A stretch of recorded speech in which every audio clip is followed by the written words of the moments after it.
So it's also really important to talk about how an area that businesses fail at marketing is like hyper-fixation on metrics that maybe don't relate to what they're trying to do, or like are the wrong metrics, or are, in my opinion, vanity metrics. And then using those metrics to drive decisions that just aren't the right decision or are close enough. So like you seem like you're getting some forward movement, but like it's not quite right. And could you imagine if you took those resources and put them in something else that actually drove business and revenue?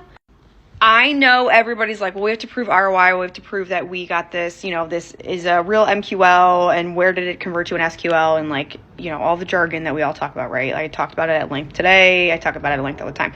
But I think it's important as a marketer in any kind of role, when we're in a business or an organization or consulting with a business or organization, to understand what metrics truly matter and which ones are actually going to drive behaviors and drive conversions and show validation, and not rely on things like, well, there were this many impressions of this fucking thing. And like, I'll tell you, in the industries I work in, they oftentimes still intersect with like old school marketing tactics and things that maybe worked before. And like, I hate when I'm trying to be sold to by like a big trade show media company publication, and they're like, well, do this banner ad on my website, which I know it doesn't work. It does not work the way that it used to. And they're like, well, you need to spend $11,000 on this as part of a package with like, I don't know, an email blast.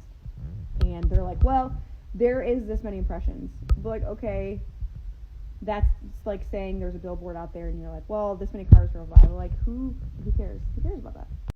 Anyways, that was slightly a tangent, but nonetheless, my point still remains. Make sure you know the metrics that actually matter if you're in the marketing role or you do marketing in any capacity. Make sure you know what metrics actually matter to what you're trying to accomplish and use those to benchmark, but give yourself space to do things that like maybe push that, or maybe make you think of things in a different way.